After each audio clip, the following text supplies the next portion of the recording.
Every day I wake up, I switch on the news. Just half expected to see another news of another young person that's been stabbed or shot. And I think to myself, enough is enough. They're going to be so long that we can talk about the issues of knife crime. Various TV programs going over the same things over and over again, the same narrative. But yet nobody's coming up with a solution. Nobody could come up with a viable solution to deal with serious youth violence. That's the reason why I've taken the decision, as a person who's worked in the community for almost 20 years, providing solutions, working with the youth, to come up with a viable plan of action. Viable 10-step, 15-step plan to deal with serious youth violence. Because we have to be the solution. We are the solution. The community is the solution. But we just need to be empowered. We need that encouragement, the confidence to say that actually we can do it. And collectively, there's a collective effort, we can make a difference to dealing with this issue that's going out on our streets right now. An issue that has affected everybody, irrespective of whether you're in London, Glasgow, Birmingham, whatever. It's a national problem. And we need to take a decision as a community to make a difference. And that's the reason why I'm putting this video together. Talk to stakeholders, the government, local government, specifically on this particular video. The community one will come out after, but this one specifically to the Sajid Javids of this world, the PM and various government ministers that have got an important integral role in providing a solution to this problem. This video is dedicated to you.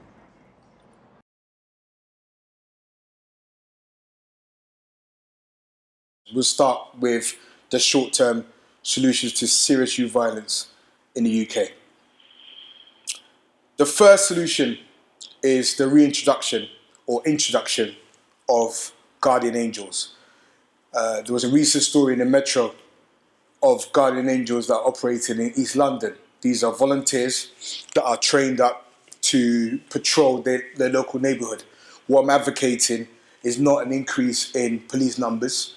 What I'm actually advocating is actually more cost effective than increasing police, is to reintroduce guardian angels who patrol affected communities, who are SIA badged, who are trained in hand-to-hand combat, who've got a certain level of powers of arrest, and they will be a visible deterrent to people that engage in serious knife crime. They'll also be an effective conduit to get information that can be utilised to target people that are committing knife crime in the community, as opposed to bringing in an increase in a police force that's, in all honesty, disconnected from the community, that's seen as an occupying force many times, and it's a good compromise between the two perspectives of having no police and having an increase in police in these affected communities. The second solution is an intelligence-led stop and search initiative. Now, there are talk that, in the current moment, there is intelligence-led operations, but the community know that it doesn't happen. What we're looking for is targeted stop and search, as opposed to a blanket stop and search, which kind of alienates the community that you're trying to, we're trying to protect. The second element of that is also a better use of technology to identify knife carriers. So, the introduction of X-ray glasses that I've read about. Also, metal detectors, using metal detectors strategically to target people that are carrying knives, so we can take more knives off the streets. Thirdly, annual knife and gun amnesties, which is self-explanatory. At the moment, you have gun and knife amnesties now and again, sporadically, but what we're looking for is something that's more consistent on an annual basis, that people can hand in their knives, hand in their guns to the authorities. The fourth solution is the restoration of youth clubs. Now, as we know, youth clubs have been completely decimated across the UK, in particularly London, and youth clubs were a cornerstone of a cohesive and peaceful society, and now they've been taken away. Clearly, there is a correlation, there is a link between, the reduction of youth clubs obviously an increase in youth violence and antisocial behaviour. The fifth point is to revolutionise the funding and contracting industry in terms of making sure we give grassroots organisations who I believe are the solution to this problem the resources and manpower required to actually make a difference. What we have is a structure at the moment whereby smaller grassroots organisations actually penalised for being small and grassroots organisations.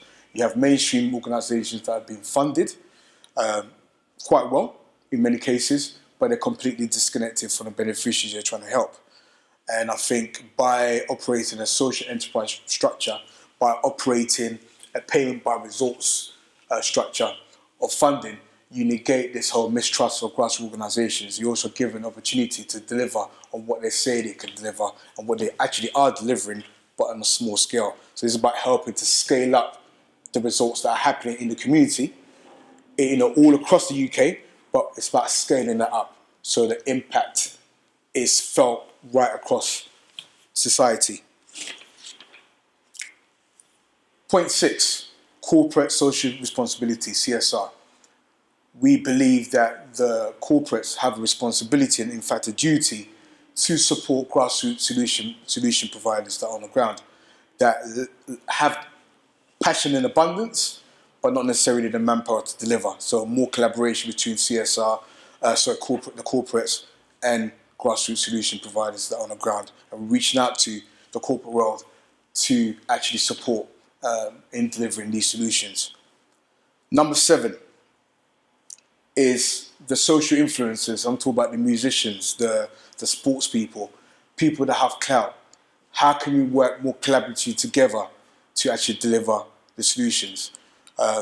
We've been reaching out to various, entertainers in an effort to do something collaborative to actually deal with this issue. So Access UK is reaching out to all the influencers out there. What can you do to add to the work that we're doing on the ground? We need your help. We need your assistance. And your voice is actually more powerful than the politicians that I'm talking to right now. So how can we utilise that? How can we harness your influence for the positive? Number 8, let's break the school to prison pipeline, which is there now. Let's make exclusions the last resort. What is the alternative we can use besides excluding our young people and leading them straight to the hands of groomers and gang members and county lines? We need to break the school to prison pipeline ASAP.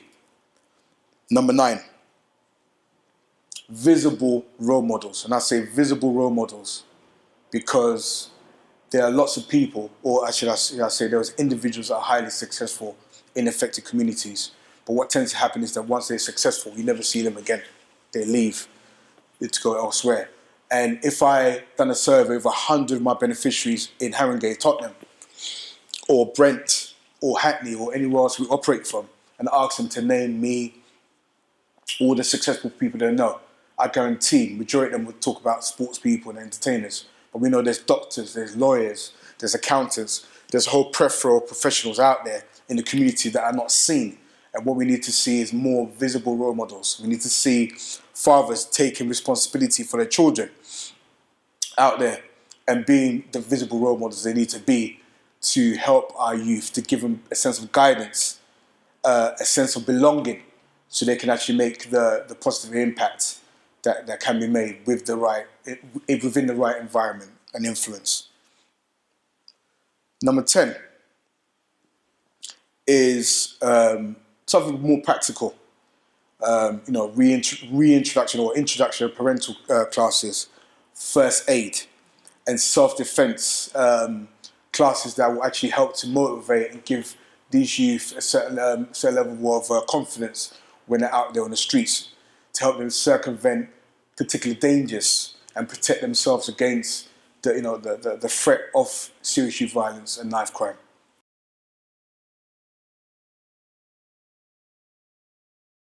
And we're going to go into the long-term solutions for serious youth violence in London and indeed the UK. So number 1, implementing a culturally bespoke public health approach. which is the model that the mayor is implementing via the violence reduction unit. And what we want to see is something that's tailored to the needs of the community of London, 50% of which are BAME. The second point is to introduce independent schools that cater to the needs of specific groups that are culturally competent, that understand the complexities of serious youth violence, which mainstream schools necessarily understand or know how to tackle.